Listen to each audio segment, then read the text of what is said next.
आइए, जैसा मैंने पहले दर्ज किया कि मेरी फहरिस्त में यहाँ के कटनी शहर के काफ़ी नाम है, मैं चाहता हूँ कि यहाँ की नुमाइंदगी भी होती चले। और जी जी, ये इस फहरिस्त को और आगे बढ़ाते हैं और हमारे अपने कटनी शहर का एक बड़ा हिंदी का सशक्त हस्ताक्षर जिसे प्रकाश प्रलय के नाम से जानते हैं, इन पंक्तियों से उन्हें आमंत्रित करना चाहता हूँ कि गजलें कहना खेल नहीं है, पूछो इन फनकारों से। गजलें कहना खेल नहीं है, पूछो इन फनकारों से, ये सब लोहा काट रहे हैं कागज की तलवारों से। आज इन तालियों से तकवा करें नाम प्रकाश प्रलय साहब करता हूँ। और सभी बहुत ही मोहब्बत करने वाले बहुत व्यक्तित्व यहाँ बैठे हैं, सभी को प्रणाम करता हूँ। मंच को बहुत बहुत नमन। क्योंकि प्रेम मोहब्बत की बात कही मुशायरे में और होना चाहिए, क्योंकि जब तक हास्य व्यंग कवि हास्य से भी प्रेम मोहब्बत की बात इसलिए करता है कि जो विसंगति है वो सामने आ जाएगी तो प्रेम मोहब्बत अपने आप बन जाएगा। तो एक बात मैं प्रारंभ कर रहा हूँ, छोटा सा एक 3-4 पंक्तियों का व्यंग है। स्वच्छता अभियान पूरे देश में चल रहा है साहब, आपने देखा है बड़े बड़े नेता मंत्री हमारे स्वच्छता अभियान में हाथ में झाड़ू लेके फोटो खिंचवा लेते हैं और मतलब सड़क साफ कर दी। मैंने देखा तो एक भ्रष्ट नेता भी उसमें आगे अब भ्रष्ट नेता की जो प्रतिक्रिया है उसमें मैंने एक व्यंग लिख दिया 3-4 पंक्तियों का, सुनिएगा कि स्वच्छता अभियान पर जैसे ही भ्रष्ट नेता ने झाड़ू को हाथ लगाया तो कचरा मुस्कुराया। स्वच्छता अभियान पर जैसे ही भ्रष्ट नेता ने झाड़ू को हाथ लगाया तो कचरा मुस्कुराया। उसने सोचा लंबी साधना के बाद, लंबी आराधना के बाद कोई अपना अपनों से मिलने आया।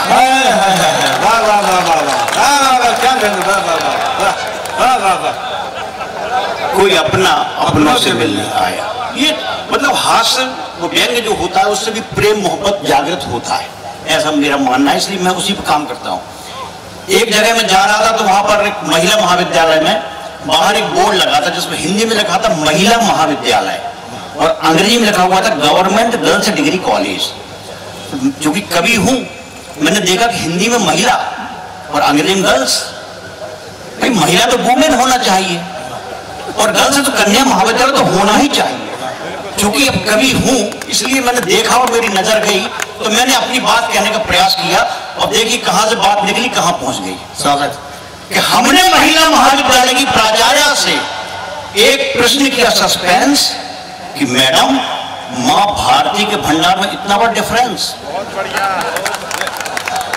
कि हमने महिला महाविद्यालय की प्राचार्य से एक प्रश्न किया सस्पेंस कि मैडम मां भारती के भंडार में इतना बड़ा डिफरेंस।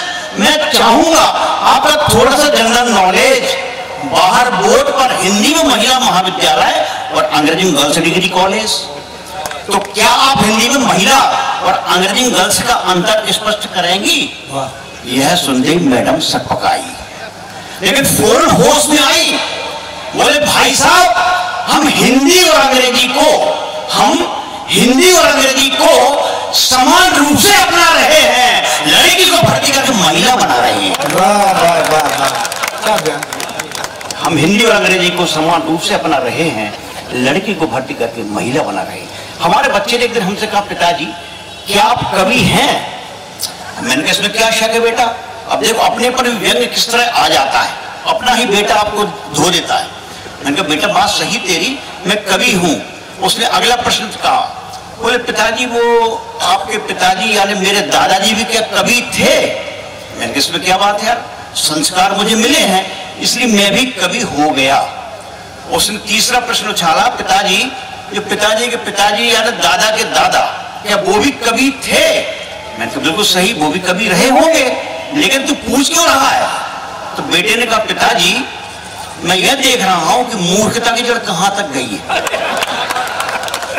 तो ये बच्चे हमारे जो हम प्रश्न करते हैं उसमें कभी कभी गड़बड़ हो ही जाता है।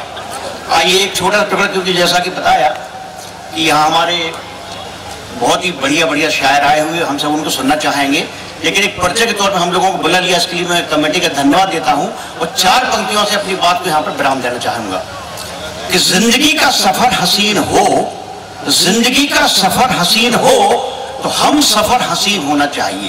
वाह वाह वाह। जिंदगी का सफर हसीन हो तो हम सफर हसीन होना चाहिए। और बोलेगी गजल तभी जब शेर बहादुर शाह जफर जैसा महीन होना चाहिए। वाह वाह वाह वाह वाह वाह। और पत्थर को भी पिघला सकती है ये कलम, दिल के जज्बात बेहतरीन होना चाहिए। वाह वाह वाह। हाज़रीन इकराम, ये थे प्रकाश पिल्लई जी। उन्होंने बड़ा इख्तिसार से काम किया। ये उन्होंने अपनी मेहमान नवाजी का सबूत दिया कि हम अपने शहर में बैरूनी शोरा कराम को ज़्यादा से ज़्यादा सुनना चाहेंगे। हाज़रीन, बहुत अच्छे छंद उन्होंने व्यंग्य सुनाए, उसके अंदर एक दर्द भी था। और शायरी इसी का नाम है, जो दर्द बनकर जो आप उभरती है। वो दर्द दरअसल उसका शायर का अपना नहीं होता, आपका दर्द होता है, समाज का दर्द होता है, माशरे का दर्द होता है। आइए